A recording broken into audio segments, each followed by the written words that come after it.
Well. It appears that I have accidentally triggered this this periscope, so I'm just going to go with it. I was actually typing in the title, and my fat finger hit the go live button. So we're live sooner than I thought. 3 minutes earlier than usual. So, isn't it time for a little dopamine? I think it is. I think it is. Let's, somebody says I threw Twitter into a tizzy. Did I do that? I'm not sure which topic you're talking about. But anyway, it's time for the best part of the day. It's the part of the day that makes all the rest of the day worthwhile. It gives meaning to your life. Yes, it's time for the simultaneous sip.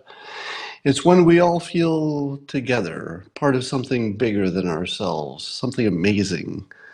And it starts by grabbing a cup or mug or a glass. It might be a tankard of Stein or a chalice. Could be a thermos, maybe a flask. Vessel of any kind, fill it with your favorite liquid. I like coffee. And join me now for the unparalleled pleasure of the simultaneous sip.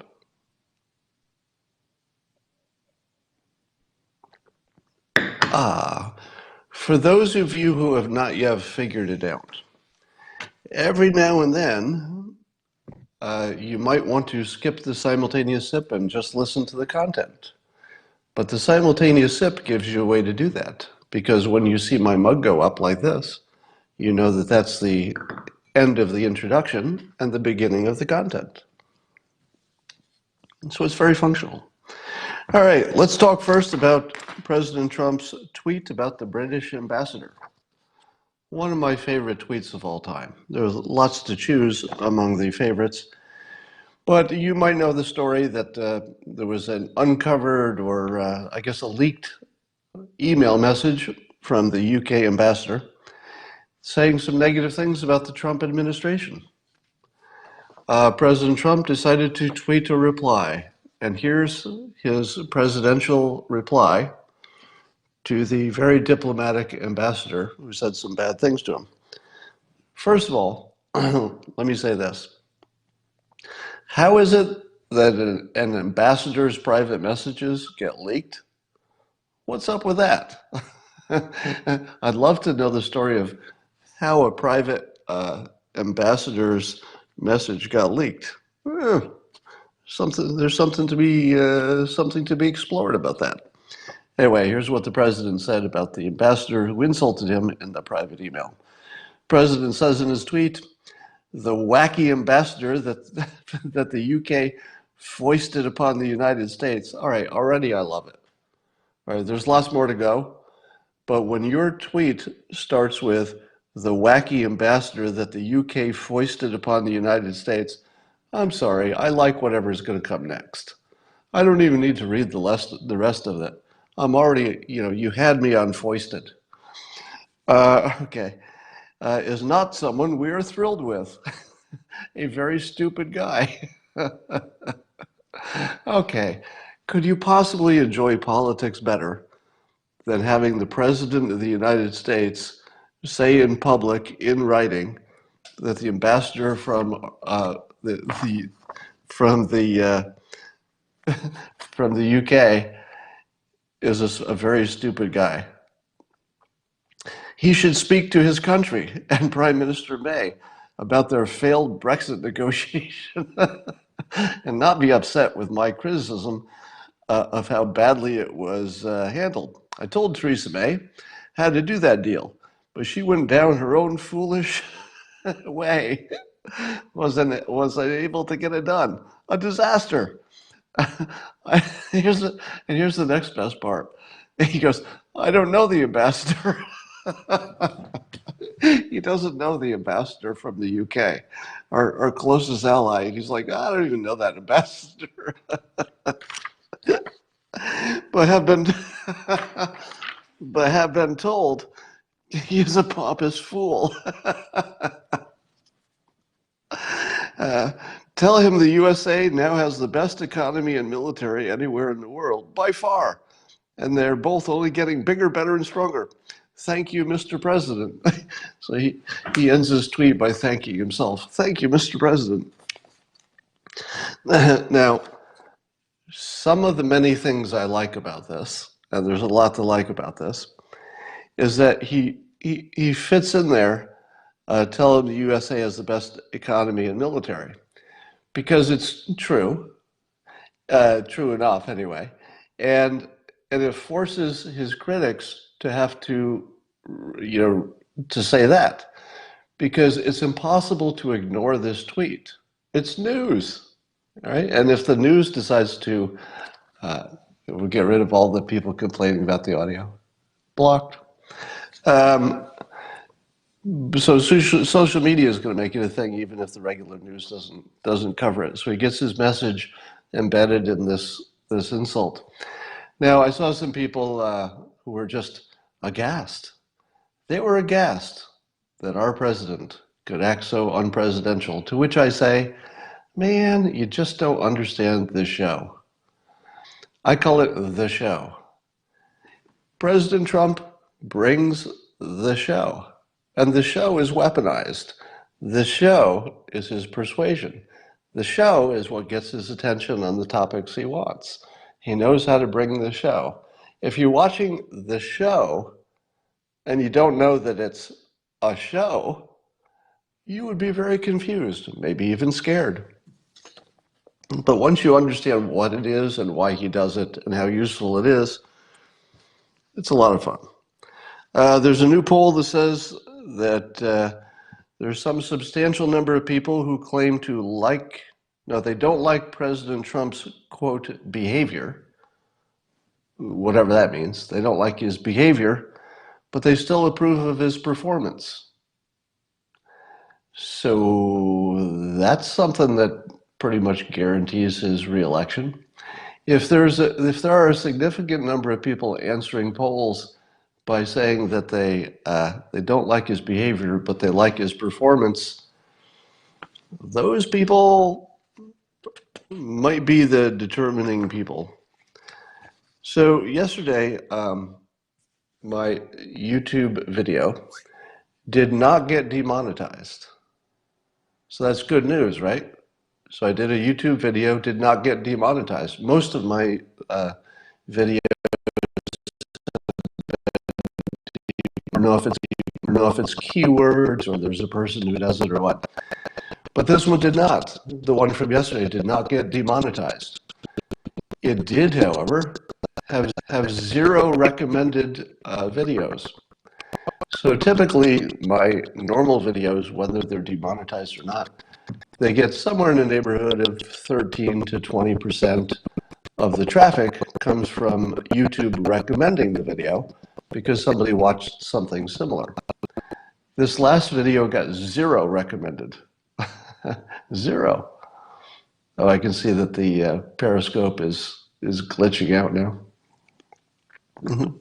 Usually the glitches don't occur in replay. So, and a lot of the audio problems are going to be on your end, not in the system. But anyway, so YouTube didn't demonetize me, but they gave no recommended videos. And I thought to myself, what content did I have there yesterday that caused that? And I realized that one of the things I talked about was YouTube's competitor. So the one time I talked about YouTube's competitor, I got 0 recommended videos. Coincidence? Probably not, right? Probably not a coincidence. But you can't trust anything in terms of the algorithm at this point. There's a new technology, apparently, in which they can use a laser from above, from a drone, for example, and the laser can identify an individual by their heartbeat. Now, obviously, I guess you have to measure them. You have to measure somebody's heartbeat once and know who it is in order to have a baseline. But once you have somebody's baseline, you can identify them from a laser from the sky through their clothes with something like 95% plus reliability. Now put it all together. laser, drone, 95% likelihood they can identify you from space and kill you. So now we have flying machines that can identify you as a human with certainty and kill you with equal certainty. Wow. I've got a feeling that life is going to go underground. I worry that our future is that we're just going to have to be underground. Because if you get the high ground, whoever controls space is sort of going to control the world. If you can control the air above the ground, you sort of control the ground as well. So that's quite a fight we've got coming up. So 2 changes in the Democrats running for president. Eric Swalwell is out.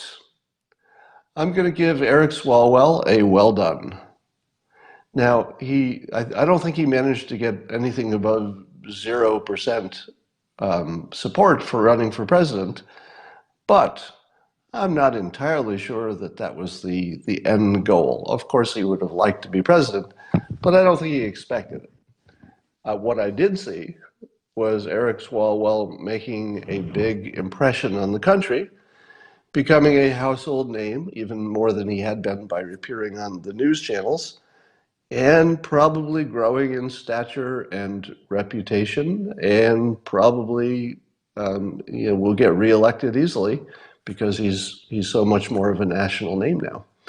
So I would say that strategy-wise, Eric Swalwell nailed it. I've been watching him for a while, and even if you hate everything he says, you don't like his politics, blah, blah, blah, blah, blah, he's pretty strategic. So I got to say, I can't ignore that. He seems to make a lot of good plays for his situation.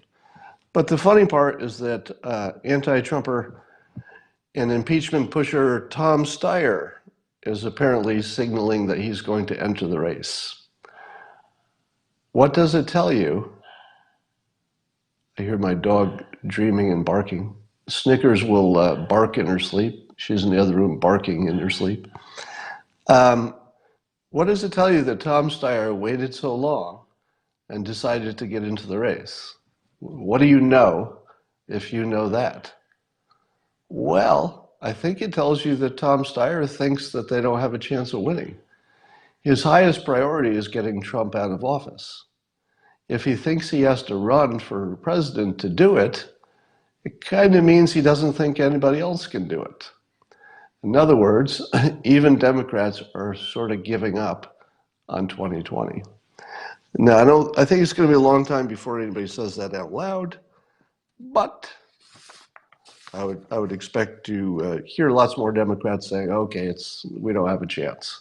You're going to see that. I saw that the president was framing the Green New Deal that he opposes as something that will crush minorities.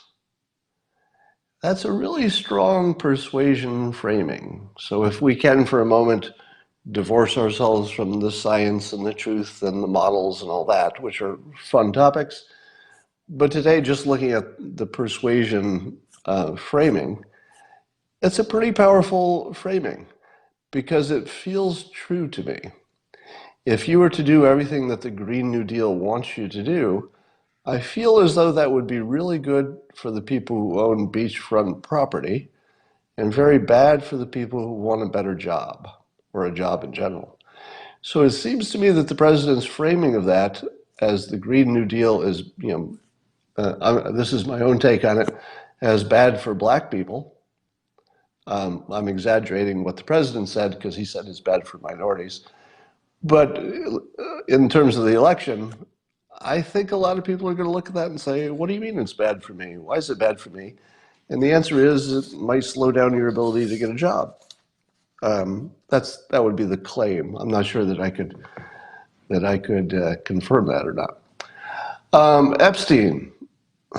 Well, the Epstein story is frustrating because all of the things that are important are the things we don't know.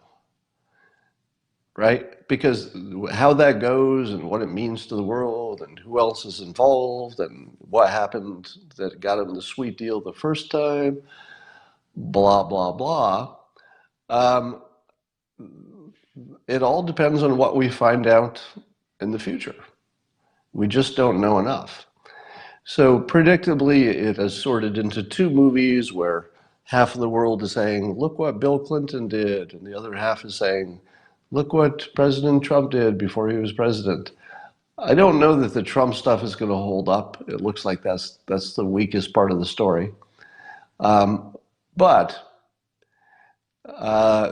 there certainly are a lot of questions. I got into a Twitter, what would I call it? Exchange. Let's call it an exchange with somebody who had a theory that Epstein's fortune is somewhat unexplained. And apparently, if you had money and you called Epstein and said, I'd like to invest in your hedge fund, he wouldn't necessarily even return your call. So however he made his vast amount of money, the one thing that we can be sure of is that it wasn't in a normal way. And it's also somewhat mysterious. So the speculation was that he was luring people into having inappropriate relationships with underage females and using that to blackmail. Now, blackmail, I don't know if he would have had to explicitly blackmail, because I think it would be enough if he simply had convinced important people to engage in this activity or even just get on his plane and go to his island. You don't actually have to say to somebody, hey, you were on my island, I have pictures, I can make this bad for you. You don't really have to go that far. So I don't know that Epstein ever directly blackmailed anybody, but it might have been just the situation itself that acts as blackmail without ever having to say the words. In other words, anybody who might have been involved in this alleged activity, it seems like they would naturally want to make sure that Epstein didn't make a plea bargain someday and start giving up names. So I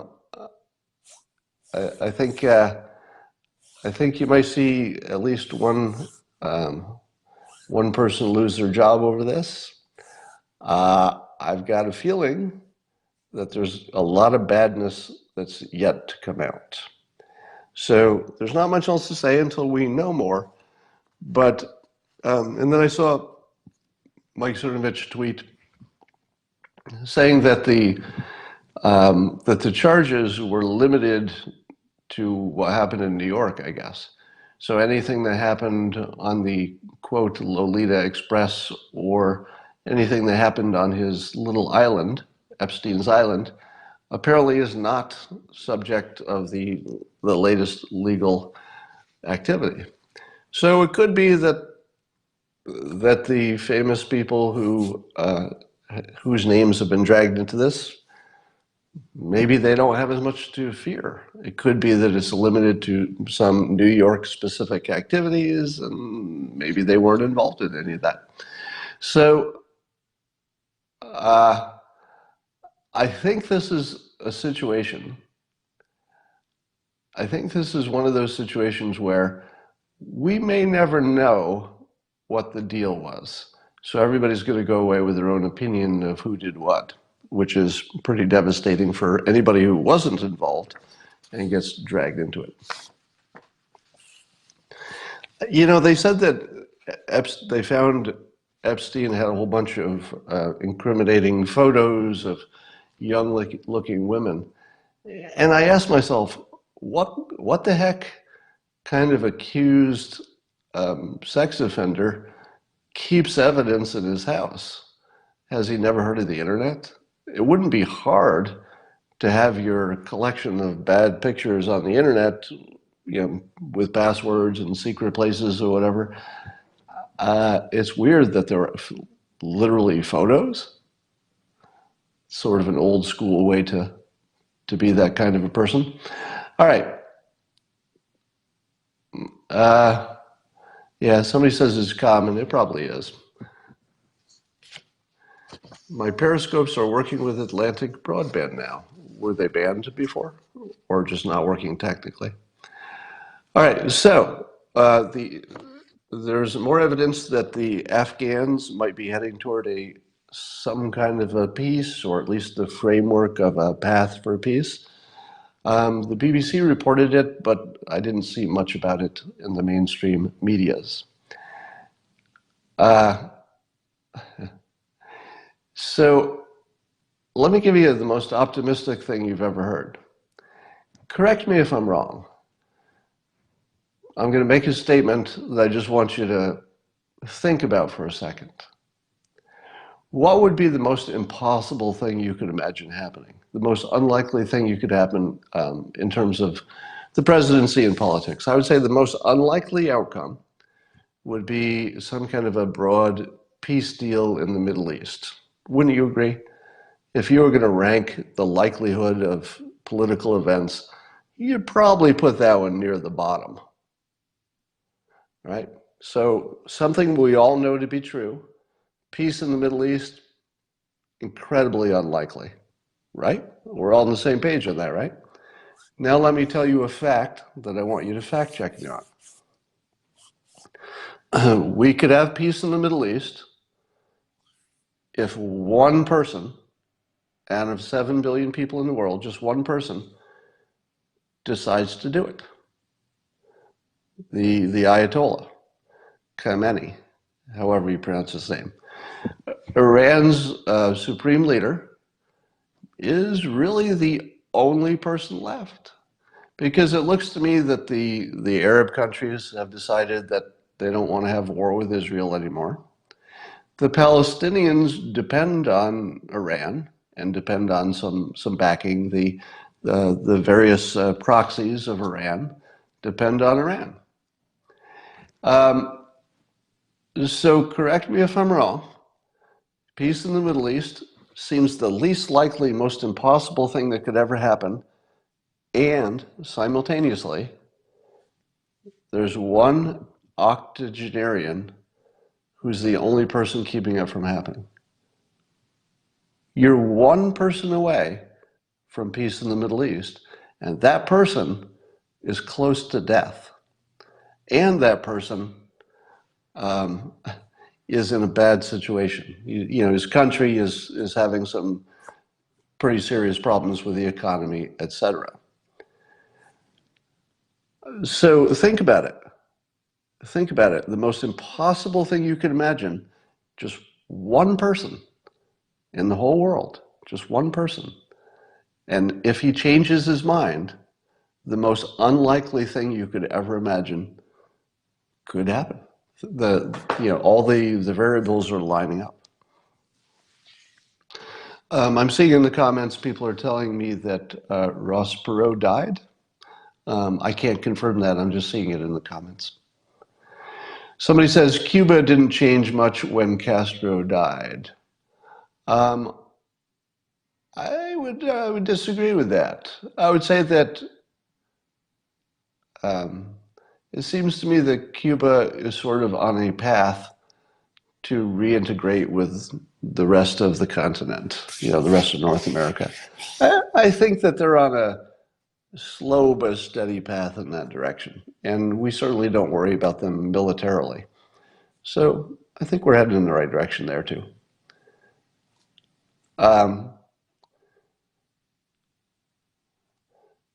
Yeah. Can I talk more about my God comment from yesterday? Yeah, so that's one of the most, let's say, provocative things I've said lately. A lot of people have spent days thinking about it. And what I said was that, I'd have to look at my exact quote, but the idea was that God is what's left after you take everything away. God is what's left after you take everything away. Now, what I like about it, and what made people think about it a lot, is that it can be interpreted any way you want it, which is really sort of a meta compliment, or not a compliment, a meta comment about the subjectivity of reality. And that's all. but people are going to think about that a lot. I do plan to do a reading of my book, God's Debris, and put it on YouTube. I just have to find a block of time to do that. So I think you're going to enjoy that. All right. Does anybody have any questions? It's a weirdly slow news situation because President Trump is doing so well on so many things. Yeah, God's Debris is already on Audible, so you could buy you can buy it, but I was thinking of putting it on YouTube so you could just consume it that way and it would get much bigger play. Do I follow Kapil? Never heard of that name. How do affirmations work? Good question. Probably the most frequent question I get is how do affirmations work? Now I talk about that in my book, how to fail at almost everything and still win big. And the idea behind affirmations is that you write some kind of a simple declarative sentence about what you want. And you do it every day, and it helps you focus on it. Now, people say, "What's the exact way you do it? And do you have to write it down? Does it matter if you type it? What if you throw away the paper? Do you have to use a pencil?" None of that matters. It's all about focusing every day and visualizing what you want. Now, I have no evidence, scientific evidence, to say that it works. What I do have is lots of experience that tells me that when I do it, I get the impression that it worked, which is interesting because if reality is subjective, then my impression that it works might be all I care about.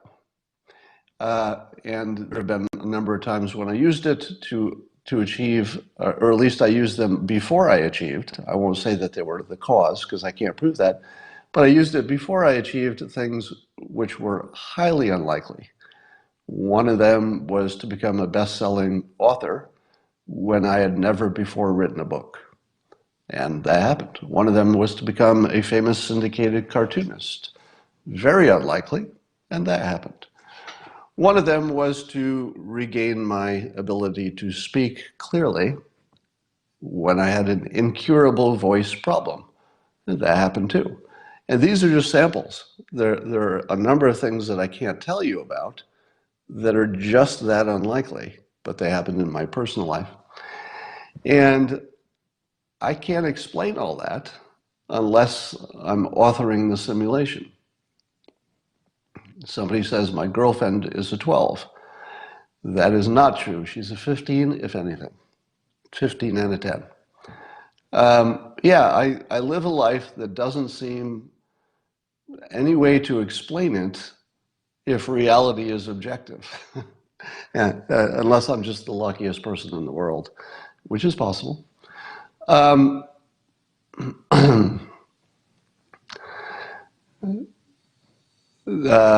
you still do your voice exercises?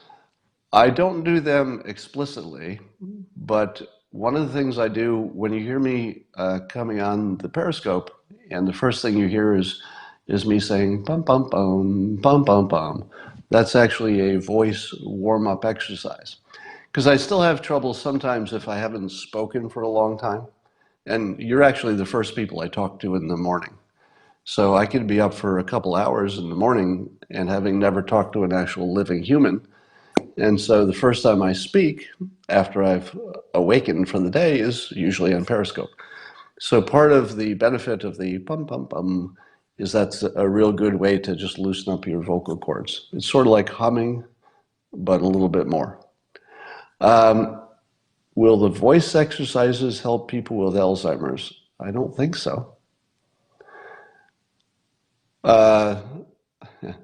Oh, somebody says their dad does that to avoid morning stammer. I'll bet it works. Yeah, humming happy birthday is the classic voice exercise, as somebody is saying in the comments here. Do you talk to yourself out loud? Only if I'm having ADHD problems. So one of my more popular videos I did quite a while ago is teaching people how to focus when they can't focus. And one of the tricks I use is to narrate my physical actions. So there are so many times when I sit at my computer and I know I need to do some work and I just can't do it. My brain is 1,000 different places. I want to click on websites. I want to follow this story. I want to tweet something. But the last thing I want to do is work, because the work often can be so boring, if it's just mechanical work, such as drawing another comic, so boring that I actually can't even talk my own brain into it. I'll sit in front of the computer and my brain just won't do it. I have a workaround for that, which is that I narrate. And so I say to myself as I sit down at the computer, pick up the stylus, pick up the stylus, pick up the stylus. And I will repeat it until I pick up the stylus. And then I'll say, open the page, whatever page I want to work on. And I say, select the text, select the text. So whatever the task is, I repeat it until I've done the task, and then I repeat the next task. And what it does is, since your verbal abilities essentially control your thoughts. Because if you think about it, you think in words. When you have ideas about things, they're formed in actual language within your head.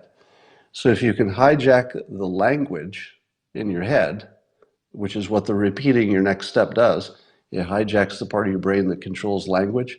It's kind of impossible to be doing language, saying, pick up the pen, pick up the stylus, open the web page, go to this, open this. You can't have two conversations in your head at the same time. You can sort of hold two thoughts a little bit in your head, but not really. You're actually just going between thoughts quickly. But you can't really have two conversations in your head. Your verbal part of your brain is just so dominant that if it's busy, that's all you can do. It's hard to talk and think at the same time. So I was doing it yesterday. Yesterday I just could not finish a comic that I needed to draw. And I just started saying, open the file, Scott, open the file, until it was opened. And I wouldn't do or say anything else until I had done that next step. Now, the other thing I teach is how to get off the couch. There'll be more of this in my upcoming book. But one of the tricks you can use to get motivated to do something big is to not think of it as something big. So let's say you said to yourself, I should really go to law school. And and forget about this being a goal for you. It's just something big, whatever it is. I should start a company. I should go to law school. If you have that thought, maybe I should go to law school, that's such a big thought that it's hard to say, okay, today's the day I'm going to make that happen, unless you're quite motivated. If you need a little help, ask yourself, what's the smallest thing you can do in that direction, and then do it. The smallest thing you do might be to Google a list of law schools within driving distance. And just do that. Don't do anything else. Just Google the list of law schools within driving distance. You have to break your steps into the smallest and smallest chunks until you find something so easy, you can do it. And Googling is easy. So just do that. After you've done that, say, what's the next thing I can do that's so easy, I can't not do it? Well, the next thing might be to look at a couple of those schools and just drill down. Maybe you just want to find out what they cost, and you're done for the day. That's it. You just found out a general cost for a school that you liked. You're done for the day. Next day, one small thing. I call them micro steps. So I use this technique all the time. And I often start projects that I don't complete because I get to a stage where it doesn't look like it's a good idea anymore. But I can get there fairly quickly through these micro steps. So at any given time, I've got several projects going on where I can just pick at them, micro step at a time. Some of them will take on a life of their own. The things that end up being important are the things where the energy comes from the project. Other people say you have to be passionate about it, etc. But the way I like to put it is that, and a good example of this is writing a book. When I sit down to write a book, do you know how big of a mental, let's say, challenge that is? If you've never written a book, just for a moment, think about an author who sits down and says, now I'm going to start to write a book. Wow. It's a gigantic, daunting, totally off-putting task because it's so big. So what I do is I write a title. So I open a file, that, a little note file on my computer, and I say, what will I call it? And then I realize that I don't have a good title name. So because I don't have a good title name, should I wait until the next day? Never. You have to take a micro step. Never, ever back off from a micro step. If it's too big, make it smaller. If that's still too big, make that smaller. There is something small enough that you're going to do. So if I can't think of a good title, even if that's the smallest thing I can think of to do you know what I do? I write down a bad title. Because having the right title was too big a step. But writing down a bad title on a note is such a small step that anybody can do it. So I do it. And then I say to myself, I can think of a second bad title. And I write that down. Maybe the next day I look at those bad titles and I go, those are bad titles. How about another one? 20 seconds of work, right? I'm starting a book that's going to take me months. It's going to basically eat up, all of my free time for a year. But I might spend 20 seconds the first day, just 20 seconds. The second day, I might spend a full minute because I'm starting to see that the bad titles have a path to becoming a good title. Then I might open a document and give it that working title, knowing that the title will change. It always does. And then I'll write a first sentence. And then I'll close it, and I'll do my other work for the day. So to start a gigantic project, do the micro steps until you've done enough micro steps that the project starts to tap you on the shoulder when you're not thinking about it. What you want is that you're doing something for leisure. You're just thinking about other things. Your day has gone on. You might be taking a walk. You might be at the gym. And something taps you on the shoulder, your own brain, and says, I can think of what a good chapter would be. I don't know the writing of the chapter, but I can think of a topic that would be good for that book. And then I write it down. And the next day, I'll just write, this would be a good chapter title. That's it. Now, at some point, after I've written a few pages, because I keep micro-stepping my way through, there's almost always a day where I sit down and get excited and say, this would be a good chapter. I don't know if this is a book, but I'm going to write a good chapter. And this good chapter won't be good on the first pass. It'll be a bad chapter. That's what I have time for. So I write a bad chapter. I have to work on it a lot before it's a good chapter. So that's how you do it. You just pick your way through the micro steps, and you keep shortening the micro steps until there's something you can do. If you've done enough of those micro steps, the project should start giving you energy instead of requiring it. That's the step that tells you you're an author. If you can't ever experience that, you're probably not an author, and it's maybe not the work you should be doing. I suppose you could power yourself through a book hating every step of it, but at some point, you have to feel that thing that says, I'm not putting energy into this project anymore. This project is now giving me energy. It's a source of energy. It's not a use of energy. And so I'm looking for that transition period where it becomes a source of energy. All right. Motivation by moderation, somebody's calling it. I like my words, micro steps. How do you find your purpose? Excellent question. A lot of people ask me, what's the meaning of life? What's your purpose? I've thought about this a lot, as many of you have, and I've come to, I think, a view that is either compatible with Jordan Peterson's or similar.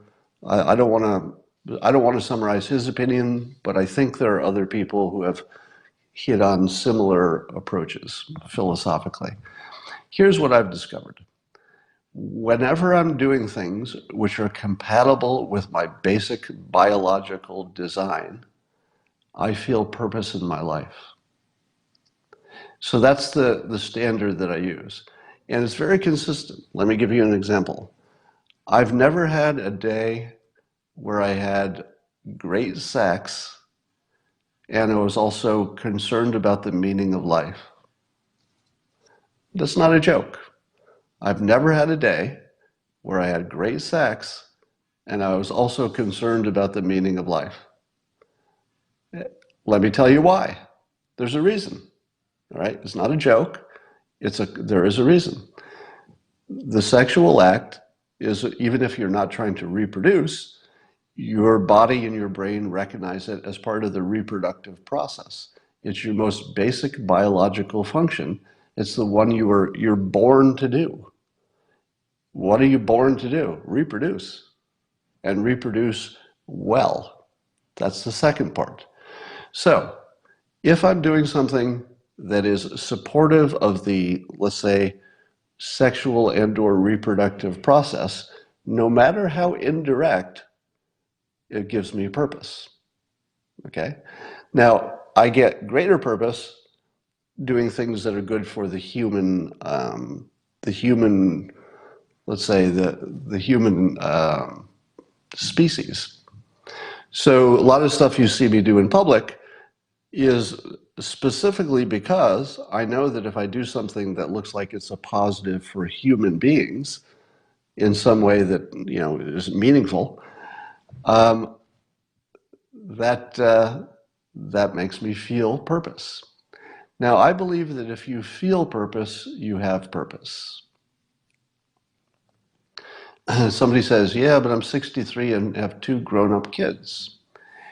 If you have 2 grown-up kids, you probably feel purpose whenever you interact with them, think about them, realize that you have created 2 new humans. So I don't think you have to have the kids to feel your connection to your biological, let's say, truth. But you could just go through the process of doing the things that makes babies without actually making the baby. So I would ask you this. If you feel that you don't have meaning in your life, ask yourself, how much are you doing that would be supportive of your own reproductive capabilities? And for that, I would say, are you exercising? Are you eating right? Are you taking care of your appearance? Have you refreshed your wardrobe so that you look good? Could you get a haircut? Right? All of those things you might tell yourself you're doing for other reasons. People like to lie to themselves and say, I'm making myself look good, not for other people, but for my own self. I'm doing it because it feels good for me. That's never true. Everything you do is some kind of a ripple effect from the fact that you are biologically designed to reproduce and to reproduce well, meaning the best genetic material you can get your hands on reproductively is what you're designed to find. So anybody who says they don't feel meaning in their life, the 2 things you should look at is, what are you doing to make yourself look more like a good object of reproduction? Are you dating? Are you exercising? Are you working on your career? Because the resources that you can control through your income, etc., is all part of that reproductive signaling. So if you're not directly involved in the sex, dating, reproduction mode, and you still want meaning in your life, and there are a lot of people who are not really, following that silo, If you want meaning, ask yourself what you're doing for other people. What are you doing to support the species? What did you do for charity? What did you do for somebody who couldn't help themselves? What did you do to make the world more prosperous, more happy, more less suffering? So if you're doing those things, then you're compatible with your biological self. You don't need any God in there. You don't need any God. God is a bonus. If you believe in God and it works for you, I'm all for it. For those who don't know, I say this often, but I'm not a believer. Religious-wise, I'm not a believer, but I'm a big proponent and big supporter of religion, when religion is used productively. So Christianity, probably one of the best inventions ever. It organizes people's thoughts and lives, gives them meaning. It's a very useful thing for people who are believers. All right. So somebody is questioning whether gay people can feel the meaning of life, and the answer is yes, in all the ways that everybody else does. No difference, because I said to you that even if you're, let's say you're straight and you're just having meaningless sex, you're not trying to reproduce. You're just doing something that's sort of a theater or a reflex, essentially, that connects you to that feeling of being part of the reproductive process.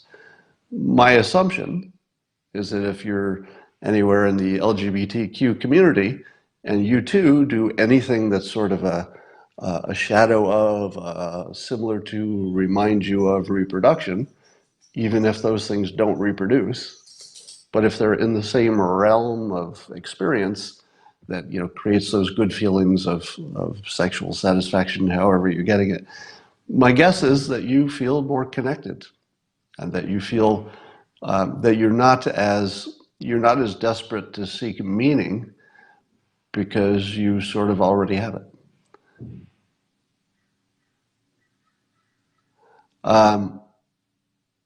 Yeah, not everyone wants kids. So it is absolutely not necessary to have your own children to feel connected to the reproductive, I'll say, design of your body.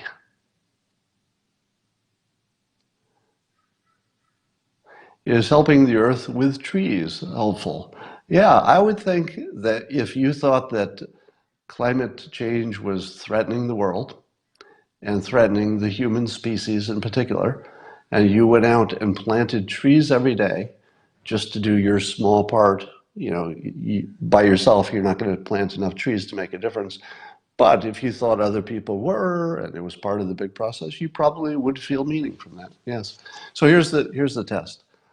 Ask yourself if you're doing enough things that are at least remind you of or connect you to the reproductive process, or at least, if you're not part of that in any way, if you're not having sex, you're not raising kids, you're not a grandparent, if you're not part of any of that directly, at least you're doing something for the species.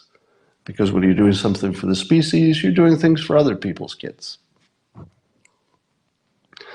Yeah, let's talk about cartoonist Ben Garrison. If you're not watching that controversy, he's being accused of some anti-Semitic cartoons. He was invited to the White House as part of this summit for finding out if the tech companies are being too biased. Now, in that context, it shouldn't matter that he did comics that some or many people find offensive. In the context of free speech questions, you certainly want to have some offensive people as part of the conversation. So I don't think the White House has anything to explain.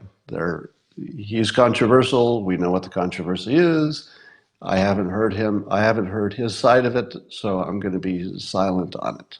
So here's my thing on Ben Garrison. Apparently there are some actual cartoons that he did that are on his website that some folks call anti-Semitic. People have different opinions of, what it is to be anti-Semitic. So I will just say that there might be a difference of opinion there. But on top of that, I understand that there are people who are doctoring his comics to make them look worse than the original. So first of all, you have to say that there's a bunch of frauds and trolls creating content with his comic. It happens to me all the time. You can't judge him by that stuff. But there's at least one comic I've seen that I say to myself, Ben Garrison, I would like to hear your explanation of why you did this comic. If I just look at it on its face, I have the same reaction that Jake Tapper had when he tweeted around, which is, what? Do you mean this comic? Is this comic supposed to be your opinion? What? The specific comic I'm talking about was one I think is a real one. It showed a puppet master, and it was two generals, McMasters and somebody else, being puppets of George Soros, and then George Soros being further a puppet of the Rothschild. So between the Rothschild reference and the Soros reference, that's plenty enough to get it categorized as anti-Semitic. But I have enough experience in this business to say that until you hear Ben Garrison explain what he was thinking, you don't really know what he was thinking. And what he was thinking sort of matters, because the topic is, what does that guy think? That's the question, right? I mean, normally I say don't try to read minds, but since his comic is out there and the comic has left his brain, is out in the real world, I think he has an obligation to explain it. I have not heard the explanation. If it goes unexplained, I think he has to live with the ADL's interpretation of it. I think he has to live with Jake Tapper's impression of it. I think he has to live with other people's impression of it. But if he explains it, what he meant, it could have been anything. It could have been, suppose he says, I didn't mean this to be my opinion, but rather this is how people see things. That's possible. I've done comics that are not my own opinion.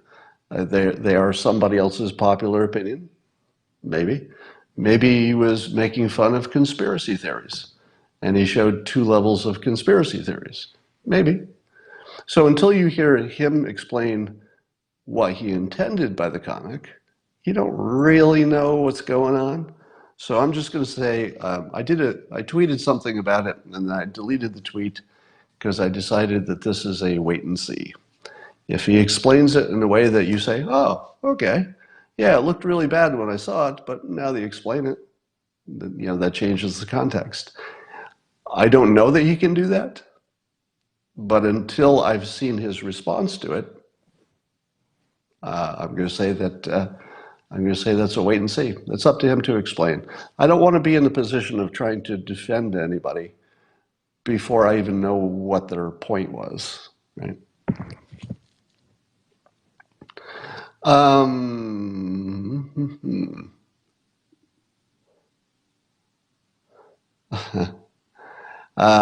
For a later Periscope, how would you revamp education? Well, education is going to become virtual reality, and I think technology is going to get there, and startups will essentially take bad teachers out of the mix. I think that's the main thing. You have to get bad teachers out of the process. Sorry, my cat's trying to ruin my thing here. So she's getting in with the microphone. Get that off your tail. All right.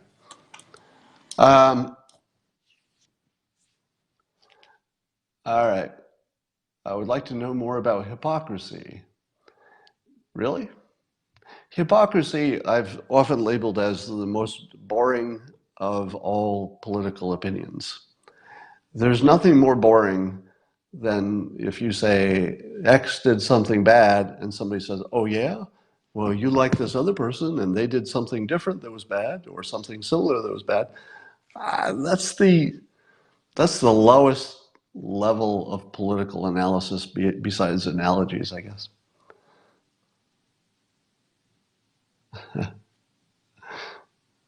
Somebody says, a grown man with cats, you need a girlfriend. Well, if it helps you, the cat was left over from. It wasn't my choice. Let's just say. What's the highest? The highest type of analysis would be persuasion. Understanding that people are not rational creatures and that hypocrisy has no meaning. It just isn't.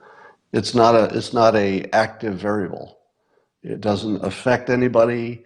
Nobody ever changed their opinion to be less of a hypocrite.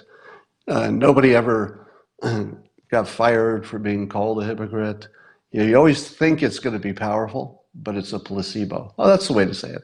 I'm going to say that now even a placebo is giving it too much power. Hypocrisy is just something that people say for entertainment. It doesn't have a persuasive effect. All right. I'm just looking at your comments, and they're mostly about animals and kids now, and I think I'm done, so I'm going to talk to you tomorrow.